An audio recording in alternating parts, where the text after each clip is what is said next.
warahmatullahi wabarakatuh. Welcome back to my YouTube channel.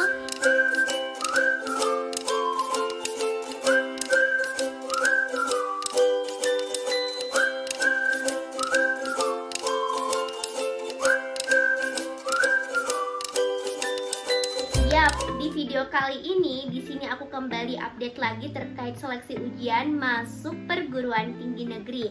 Tapi ini khusus untuk perguruan tinggi keagamaan Islam negeri ya, aku bahasnya. Jadi, untuk kali ini aku akan membahas mengenai materi ujian seleksi untuk jalur UMPTKIN tahun 2023. Jadi, untuk kamu di sini para pejuang UMPTKIN, kalian harus ketahui nih tentang materi-materi ujiannya supaya kalian bisa persiapan untuk latihan-latihan soal agar kalian lolos di jalur seleksi ini. Nah, untuk itu buat kalian semuanya yang baru ketemu dengan video ini, jangan lupa ikuti sosial media aku karena di situ juga aku update informasi terkait seleksi PTN dan juga latihan-latihan soal ujian masuk perguruan tinggi. Jangan lupa juga untuk subscribe video ini biar aku tambah semangat terus upload videonya ya teman-teman semuanya. Terima kasih sudah mempercayakan channel YouTube ini untuk terus berbagi terkait info dan tips masuk kuliah ataupun masuk kampus untuk tahun 2023 ya. Oke, tak perlu berlama-lama lagi, langsung saja simak video ini sampai akhir. Untuk materi ujian seleksi UMPTKIN 2023 itu jauh berbeda dengan materi ujian UMPTKIN di tahun 2022. Karena kemarin aku sempat membimbing dan juga berbagi tentang tips lolos UMPTKIN dan juga aku update tentang seleksi ini di tahun 2022. Aku lihat ini sangat berbeda ya teman-teman semuanya, karena ini hampir mirip dengan ujian seleksi SNBT. Ujian UMPTKIN 2023 itu tidak ada lagi kelompok IPS ataupun kelompok IPA ya. Jadi itu sudah dihilangkan. Jadi yang tersisa apa saja Kak? Nah, di sini aku akan kasih tahu ada 4 materi ujian yang akan dijadikan patokan nilai di kelolosan ujian UMPTKIN 2023. Yang pertama adalah potensi kognitif. Nah, potensi kognitif itu apa saja Kak? Nah, kalau misalnya di SNBT UTBK itu namanya TPS. Nah, kalau misalnya di UMPTKIN namanya potensi kognitif.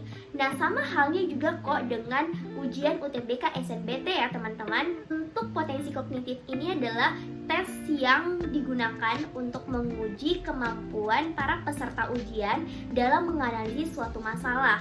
Dimana untuk potensi kognitif ini sama halnya adalah kalian akan menyelesaikan sebuah soal yang dimana kalian akan menggunakan nalar kalian untuk menemukan solusi dari persoalan yang kamu kerjakan nih.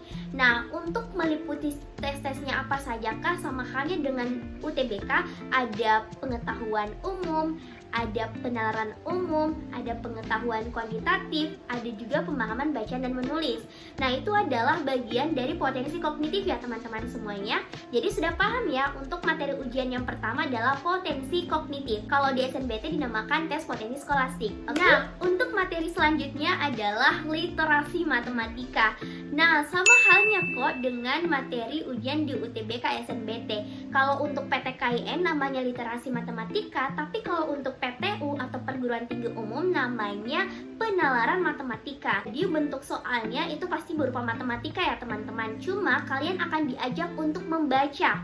Jadi namanya literasi, kalian akan diberikan sebuah deskripsi yang akan kamu temukan solusinya dengan bentuk persoalan atau cara dengan matematika gitu. Jadi untuk literasi matematika ini juga diujikan di seleksi ujian UMPTKIN. Jadi perbanyak latihan soal ujian ini ya, karena tidak ada lagi kelompok IPA dan IPS. Kalian tinggal hanya memilih program studi yang kalian inginkan. Terlalu kemudian jika hasil tes ujian kalian memenuhi kriteria kelolosan, maka kamu berhasil lolos ujian UMPTKIN 2023. Jadi sudah paham ya teman-teman. Jadi mulai dari potensi kognitif, kemudian literasi matematika. Oke, selanjutnya untuk materi ujian yang ketiga adalah literasi membaca.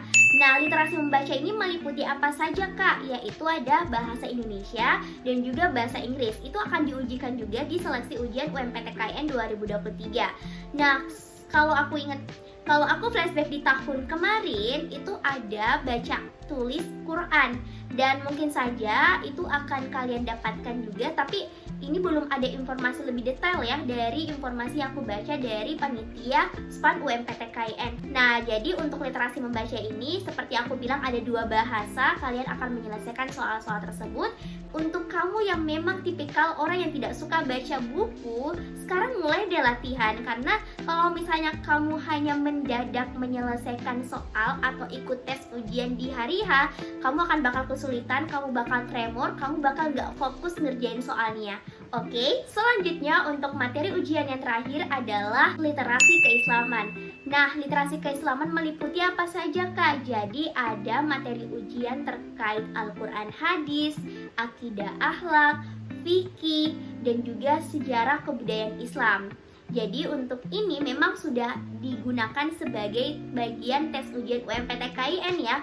Karena di tahun kemarin juga itu masih ada soal-soal seperti itu, cuma beda namanya saja. Kalau kemarin mungkin ada sudah bagian-bagiannya, tapi kalau ini namanya adalah literasi keislaman. Jadi untuk kamu yang mungkin lulusan sekolah umum yang mau daftar seleksi ujian PTKIN, nah kamu juga harus pelajari itu ya teman-teman. Karena itu mungkin tidak mudah untuk kamu yang memang dari sekolah umum. Karena jujur saja Kariska juga dari sekolah umum kemarin dan lolosnya itu di jalur UMPTKIN.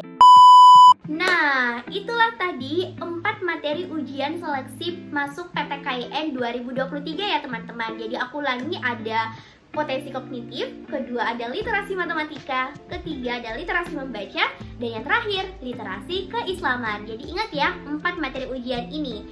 Jadi semoga kalian yang nonton video ini tetap semangat untuk berjuang masuk PTN ataupun PTKIN 2023 ya. Jangan lupa juga untuk like, share, dan komen jika dirasa video ini bermanfaat untuk sesama masuk perguruan tinggi keagamaan Islam negeri. Oke, jika ada request konten yang bisa aku sampaikan kepada teman-teman semuanya, bisa tulis di kolom komentar. Jangan lupa untuk subscribe biar aku tambah semangat terus upload videonya. Mohon maaf jika ada salah kata dan kekurangan. See you next video. Wassalamualaikum warahmatullahi wabarakatuh.